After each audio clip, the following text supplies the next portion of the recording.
Hello and welcome to Scientifically Speaking. Today I'm going to be talking about 1748 Hertz and how a certain channel called Angry Catfish Briggs is basing all of life on it and says that this is the only magnetic number in the universe, 1749 Hertz, 1748 Hertz, whatever it is.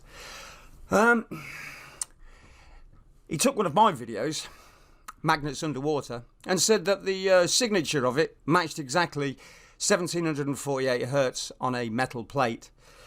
He then went on to say all magnets did.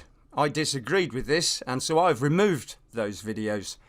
And I've showed other magnets doing other things other than a supposed 1748 symbol on them. So to me, all magnets do not resonate at 1748 Hertz, as Angry Catfish says, and I proved it by showing two different pictures of two different magnets showing two different signatures underwater. Now today, we're going to be talking about why do we get goosebumps. Now we're not going to be talking about the real reason because we know it's either cold or music or fright or excitement. Those are the reasons.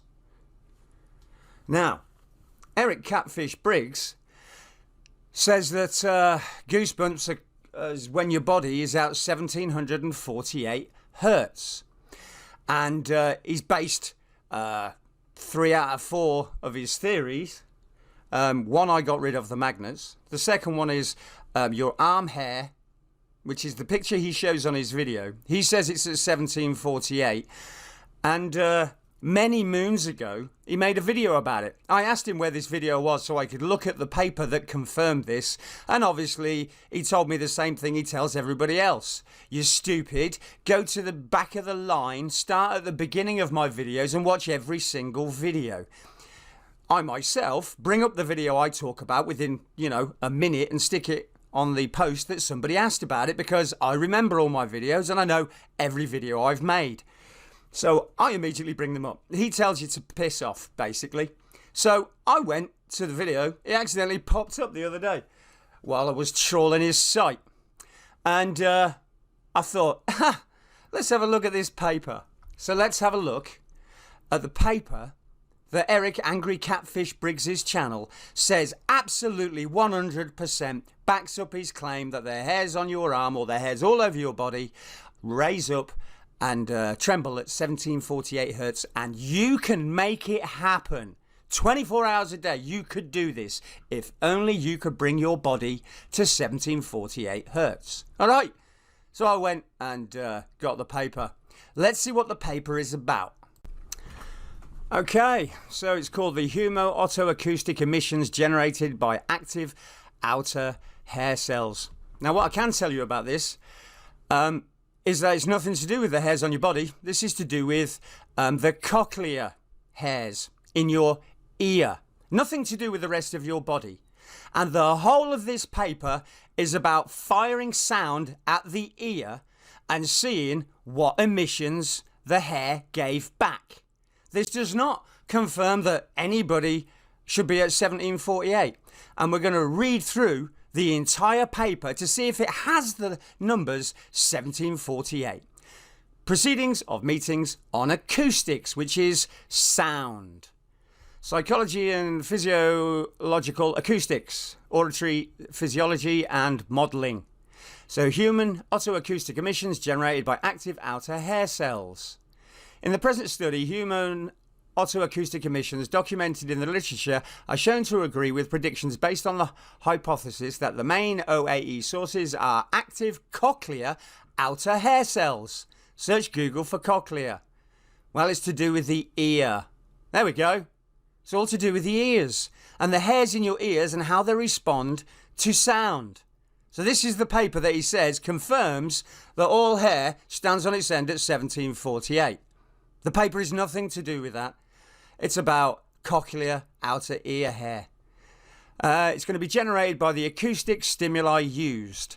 OHCs driving spontaneous localized feedback generated cochlear partition vibrations involving standing evanescent sound pressure waves in the liquids above and below the partition. Basically, it's sending sound waves at the ear to see what it does. The corresponding predictions of OAE properties are based on cochlear maps, so your ear. Introduction, this is just telling you the profile of the unrolled human cochlear channel, which is your ear. This again, passive human cochlea, which is your ear. There's no numbers here, but it's saying that a given lower curve range ranging from 0.025 to 6 kilohertz. So no 1748 as yet. Now, this paper goes on for another 4 minutes. So low-level active peak map. Ranges of 20 decibels, ranging from 1.8 to 9.3 kilohertz, is defined to be the active peak place in a healthy cochlea at the SPL of equal or less to than 20 decibels. At frequencies below and above the just mentioned range, the human AP map is concluded to not be yet known. The maximal power that healthy OHCs can feed into cochlear travelling waves is so small but basically none of this is about the human body. Nothing of this is about human hair doing anything. So this is the exact paper that you can find on his video. I didn't bother even remembering what the video was, but this is his paper that he shows the top of. I don't believe he actually went through it anywhere, so it's all just a little pathetic lies saying it's 1748. And if you look on there, there's still no 1748. The basal membrane resonator, 2.5 to 13 kilohertz. That map, the function by the upper curve ranging from that to that. Summaries of previously published analyses. Again, nothing to do with 1748. They're just talking about kilohertz. Instantaneous frequency of emissions. So this is about emissions given from the ear when you fire stuff at it. 3 kilohertz, 4.2 kilohertz, 3 kilohertz. Nothing about 1748. The human OA data of Verhulst. Nothing in there. 1.6 to 1.4 kilohertz. Again, nothing. Nothing. New analysis of human acoustic. There was 1750 there, but again, this is what they're firing at the ear.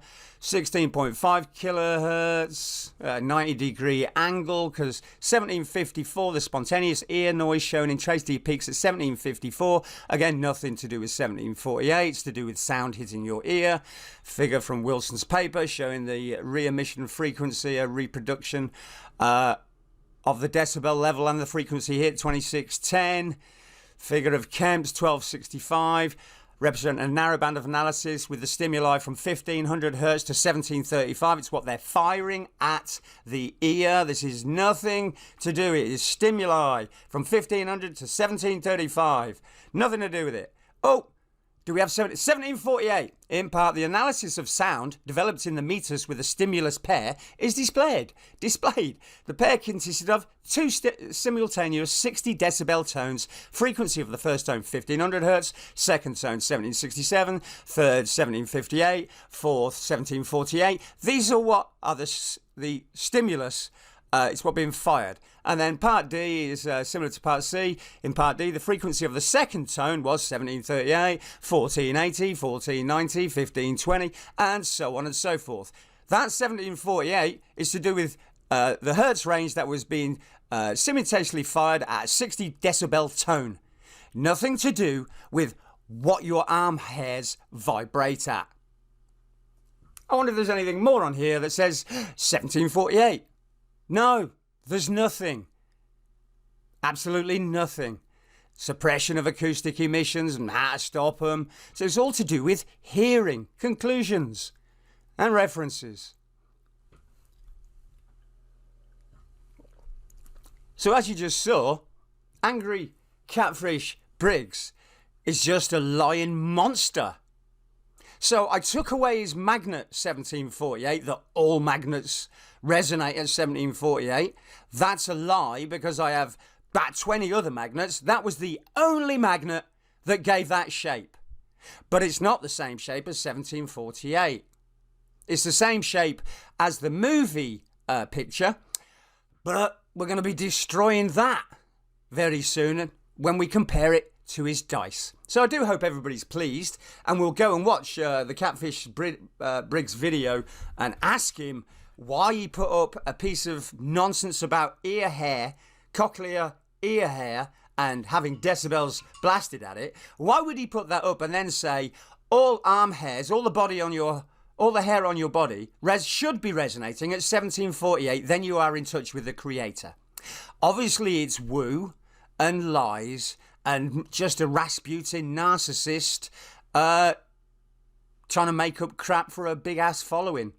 So that's, what's that, 2 out of 4 of your theory, 1748, gone now?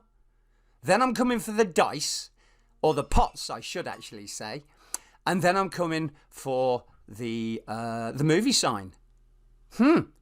Looks like you're going to run out of theories soon. Thanks very much. My name is Lee. I follow the Christ. And if you're going to attack me, expect me to attack your work, as I just have. So I'm going to keep attacking the work that you keep saying is truth and keep showing it to be a made-up pile of nonsense garbage. Thanks a lot. Bye-bye.